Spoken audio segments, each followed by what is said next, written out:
conhecido da igreja, e um texto que fala aos nossos corações. Tenho certeza que você vai entender. Só em ler a palavra, só em ler, você vai entender o que Deus quer transmitir ao seu coração nessa manhã. Amém? Cremos nisso? Só em ler. Só em ler. Apocalipse diz que bem-aventurado aquele que lê a palavra. Então você já é feliz só em ler. E quando se lê então com atenção, você recebe, né, a ministração que Deus quer falar ao seu coração. Depois da morte de Josué, os filhos de Israel consultaram o Senhor, dizendo: quem dentre nós primeiro subirá aos cananeus para pelejar contra eles?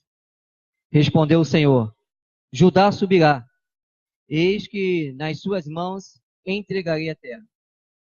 Disse, pois, Judá a Simeão, seu irmão: sobe comigo a herança que me caiu por sorte, e pelejemos contra os cananeus, e também eu subirei contigo a tua, que te caiu por sorte. E Simeão partiu com ele. Subiu Judá, e o Senhor lhe entregou nas mãos os cananeus e os ferezeus, e feriram deles em Bezeque 10.000 homens. Versículo 5. Em Bezeque encontraram Adoni-Bezeque, e pelejaram contra ele, e feriram os cananeus e aos ferezeus. Adoni-Bezeque, porém, fugiu, mas os perseguiram e, prendendo-o, lhe cortaram os polegares das mãos e dos pés. Então disse Adoni-Bezeque: 70 reis, a quem havia sido cortado os polegares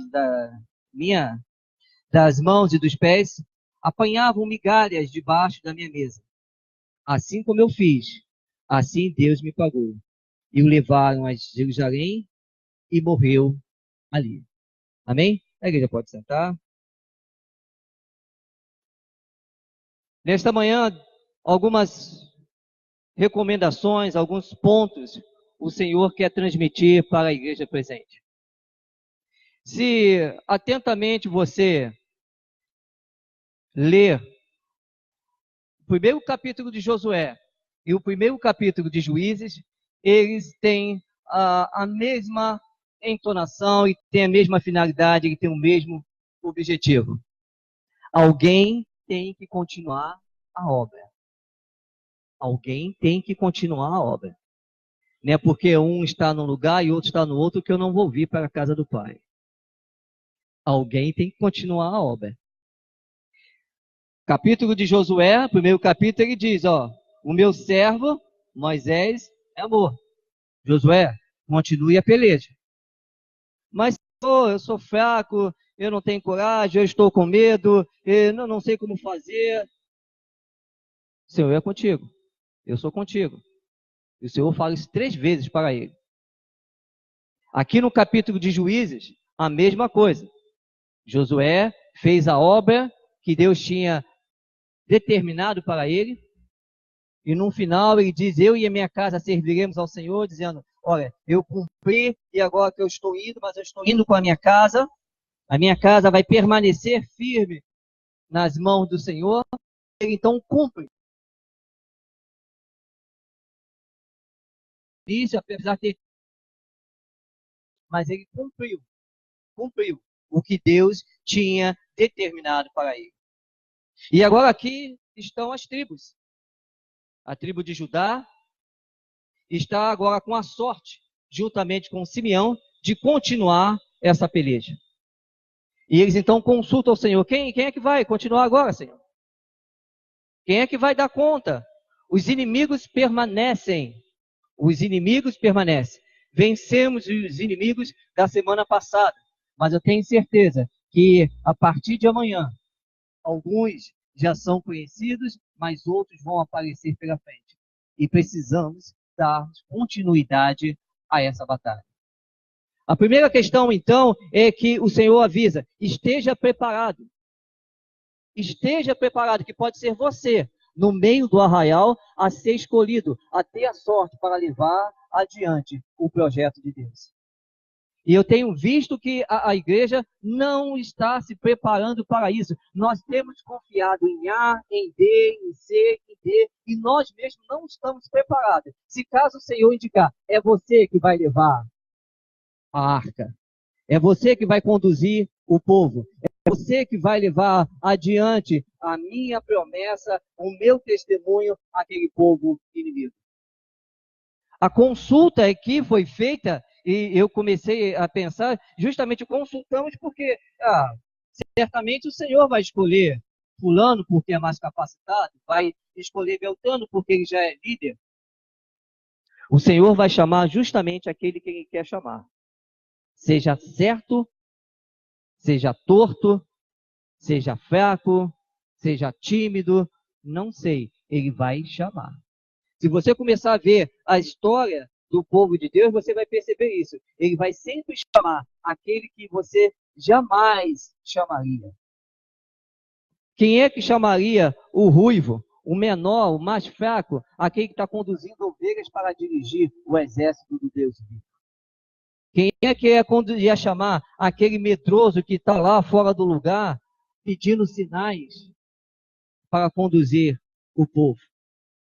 Quem é que ia chamar aquele que nasceu de uma mulher, numa manjedoura, sem formosura, sem beleza? Quem é que chamaria ele para trazer a salvação? O Senhor chama sempre aquele quem ele quer chamar, aquele que tem um coração para ser tratado.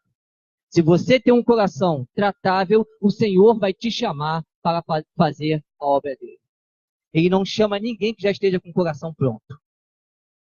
Já está pronto, para que eu vou fazer? Já tem já os seus vícios? Já tem já os seus pontos? Para que eu vou chamar? Eu vou chamar aquele que está com o coração ensinável, aquele que está no meu arraial, mesmo que não esteja pronto, mas eu vou preparar para chamar. Então, a primeira questão que você deve guardar para você nesta manhã é justamente isto. O Senhor pode te chamar a qualquer momento para poder conduzir o povo à terra prometida. Estão preparados para isso? Estamos preparados para isso? Se amanhã ele te chama, fiz aqui uma consultoria, estou chamando você aqui para conduzir esse povo. É um povo rebelde, é um povo difícil, é um povo que ainda traz o Egito dentro do coração. Mas eu estou contigo. Eu já te dei essa terra. Se eu estou te chamando é porque eu já te dei essa terra. Temos que estar preparados para isso. E Judá, então, é escolhido.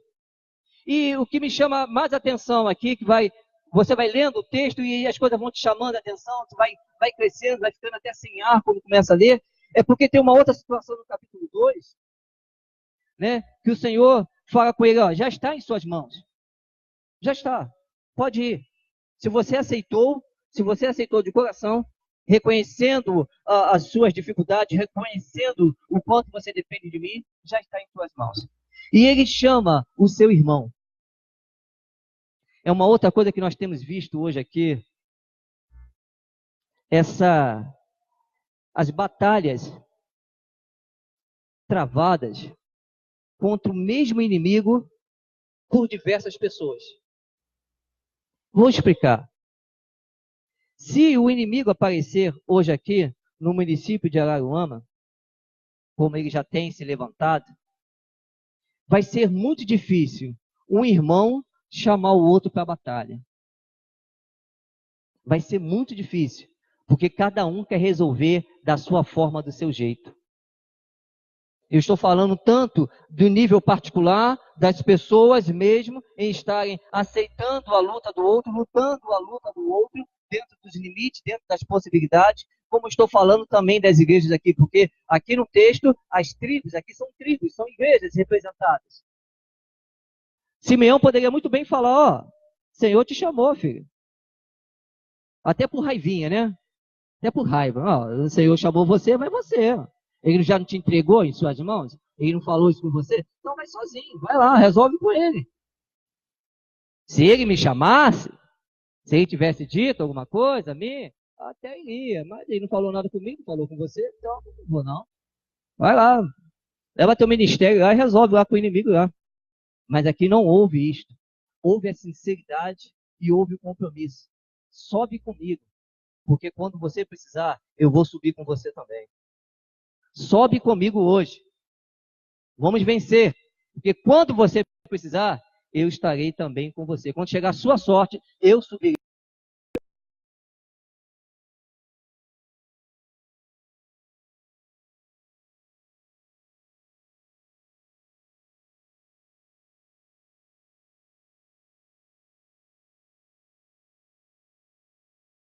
O meu Deus resolveu. Aqui fica uma declaração aqui firme para as igrejas nos dias atuais. A unidade. Falamos tanto em unidade, falamos tanto em amor ao próximo, falamos tanto em compromisso e comprometimento. Mas as batalhas têm sido travadas, cada um nas suas trincheiras, cada um nos seus pontos. Eles aqui demonstraram esse amor, esse comprometimento, e eles foram. E Simeão partiu com ele. Subiu Judá, e o Senhor lhe entregou nas mãos dos cananeus e os fariseus. E aí vem uma outra coisa que eu aprendi, que eu compartilhar com vocês. São duas missões. São duas missões. A sua missão e a missão que Deus está te entregando. Dentro da mesma. Dentro da mesma. Como eu falei no início, quando Deus nos chama para essa missão, a primeira vitória que nós temos, a primeira batalha e vitória que nós temos é quando nós aceitamos, quando nós não negamos esse convite do Senhor.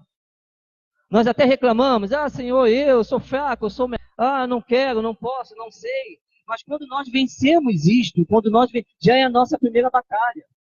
Porque tem muitos dando para trás, muitos têm deixado. Essa missão é sua. É sua. E quando você resolve isto, quando você se apresenta, eis-me aqui, é para fazer então o que Deus quer fazer através de você. Então são sempre duas missões. Uma nossa, individual, que nós vencemos. Foi a luta que eu falei aqui, que está em Juízes e que está em Josué. Eu não consigo, eu não posso, Senhor. E ficamos sempre com as nossas meninices espirituais. E vencemos. Quando vencemos, então, a primeira batalha foi vencida. Vencemos a nós mesmos. Vencemos a nós mesmos. Depois, então, que é vencido isto, o Senhor, então, apresenta o que Ele quer. Por que eu estou falando isso? Porque o texto me ensinou isto. A primeira vitória deles foram terem vencido os cananeus e os fariseus. Pronto, são inimigos. É o inimigo deles, é o inimigo da família deles, é o inimigo das tribos deles. Foi a primeira vitória deles. Venci aquele que está atrapalhando a minha família. Mas dentro dessa inimizade tem o que Deus quer fazer. Dentro do projeto tem o que Deus quer realizar. Dentro do projeto há o que Deus quer destruir ou construir. Nesse caso aqui, era destruir Adoni-Bezek. A primeira parte foi vencer o inimigo comum. E dentro desse inimigo comum, acabar com o mentor de um tal projeto. Quem é Adoni-Bezek? Adonis, esse nome vem desde o tempo grego, né? Senhor. Senhor. E aqui se apresenta como Senhor de Bezek. Mas para nós entendermos aqui a nossa mensagem, você entenda como Senhor das estratégias. Aquele inimigo que você tem, que está sempre armando uma estratégia para te derrubar. E é isso que eu quero rapidamente essa manhã. Chegamos ao ponto. Chegamos verdadeiramente diante do inimigo que Deus queria que você chegasse. Porque às vezes a gente chega num lugar, mas não chega onde Deus quer que chegue. Estamos resolvendo as coisas, mas pelas pontas. E aqui, quando eles entram nesse território, nesses dois territórios, então realmente o Senhor fala, é esse aqui que eu quero que vocês venham destruir. Tanto que ele foge, o texto diz que ele foge, mas o Senhor falou, persegue-os até encontrar, porque essa é a missão que eu dei para vocês. Nós temos parado só na nossa missão. A gente recebe a bênção e acabou. Mas a bênção que você recebe é para destruir o inimigo que o Senhor quer destruir. Por isso que a gente fica sempre pedindo, porque a gente não resolve totalmente. Adoni-Bezek precisava ser destruído. Por quê? Ele tinha um hábito, um mau hábito, de cortar os polegares e os dedões dos pés dos inimigos, principalmente dos reis. Destruindo os reis, né? Eu estou destruindo a sociedade. Foi como ele falou hoje, mais cedo na escola dominical. Quando o pastoreio não está bom, as ovelhas se perdem. Se o meu rei está com os polegares cortados, dedões cortados, quem é ele? O que ele poderá fazer? Com os dedões cortados, ele não tem mais equilíbrio, ele não pode fazer grandes marchas, ele não tem uma boa caminhada. Se ele está com os polegares cortados, um rei que não pode manusear a espada, que rei é esse? Como é que ele vai batalhar? Como é que ele vai lutar? Não tem equilíbrio, não tem manejo com as armas, como é que ele vai me conduzir? Ele tem que viver como o texto diz, vivendo ele e a sua sociedade de migalhas. E o Senhor não quer isto. O Senhor não quer migalhas. O Senhor não quer nenhum líder, nenhum representante sendo pego pelo inimigo e sendo humilhado pelo inimigo. Mas ele escolheu você para ir até esse Adoni-Bezek e destruí-lo. Mas no passado, e aí que eu quero já começar a fechar aqui, cheio de estratégia, Adoni-Bezek então seduzia esses reis, se aproximava desses reis e depois dava um golpe nesses reis. Era sempre essa a estratégia. Ele se aproximava, dizia ser amigo, dizia ser bondoso e depois então ele dava o golpe de misericórdia. E cortava sem pena e sem dó. E veja que não foram poucos, foram 70. Só que aí eu começo a trazer para a igreja aqui o questionamento da atualidade. Isso foi no passado. Judá e Simeões, pela misericórdia do Senhor, e com a misericórdia do Senhor, acabou com isto. Destruíram Adoni-Bezek. Ele não corta mais os dedões. Ele não corta mais os polegares, perdão. Você não vê mais as pessoas. Não tinham mais naquele tempo reis mendigando, reis vivendo de migalhas. Mas o Senhor das estratégias, o inimigo, permanece até hoje, cortando o melhor das pessoas. Como assim?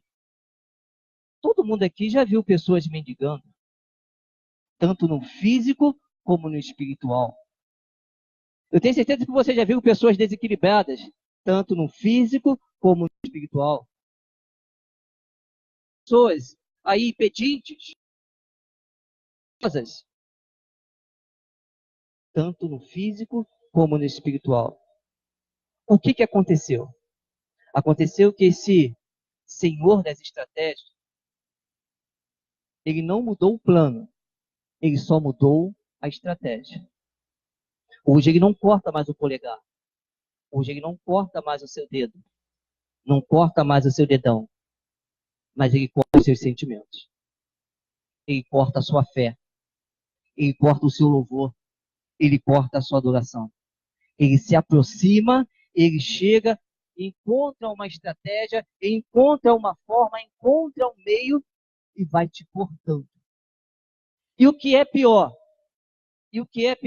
Você está com os dedões, você está com os polegares, mas está da mesma forma que os reis no passado ficavam. O texto fala para nós prestarmos atenção nas estratégias de Adoni-Bezek. O que é que está sendo cortado? Quais estratégias você já está percebendo que o inimigo está fazendo e ainda sem força está se deixando levar. Estamos nos deixando levar. Porque a cada dia, a cada momento, a cada instante, você tem uma estratégia diferente. O inimigo não trata mais com você da mesma forma que tratou semana passada, semana retrasada. Você percebeu. E, ó, isso aí é isca. Isso aí é tentação. Isso aí, ó, é cilada. Então, a cada semana, ele vai te apresentar o mesmo projeto, o mesmo objetivo, mas com estratégias totalmente diferentes. O que ele quer é te cortar. O que ele quer é te cortar, chegar na terra prometida. Esse é o objetivo final de Adoni-Bezeque na atualidade. Te cortar da lista de Deus para entrar no reino dos céus. Nós estamos totalmente ainda desprotegidos disso. As nossas festas, as nossas programações, as nossas indas e vindas, em determinado momento, tem sido isca de Adoni-Bezeque cortar o melhor que tem em nós. Ele foi destruído no passado por Judá e Simeão. Ele precisa ser destruído hoje pela igreja da Praça da Bandeira. Ele precisa ser, assim como ele fazia, ser feito com ele. Ser cortado. Não colocado de lado. E às vezes a gente faz isso com o pecado, né? Deixa ele aqui de lado como se, ó, se um dia eu precisar de você, eu pego novamente. Mas ele tem que ser cortado e cortado. Vamos ficar de pé? Ou vamos alugar? O tempo já está avançado. Mas eu quero pedir algo à igreja aqui nessa manhã. Eu quero pedir algo aqui, igreja. Tenho certeza que o Espírito Santo ministrou nos corações de cada um. Todo mundo sabe que tem que ter o equilíbrio, nem mais, nem menos. Mas o que me chamou a atenção é esse texto, é a parte do texto em que Judá humildemente pede a Simeão: luta comigo. Luta comigo. Sobe comigo. Quando eu vencer e você precisar, você também vai ter o meu apoio. A pessoa que está ao seu lado, ou a pessoa que está atrás, lá distante, aqui também no ministério também, ore com ela. Talvez ela esteja precisando somente de uma oração. Talvez ela esteja precisando simplesmente dessa palavra sua. Ó, estou subindo contigo hoje.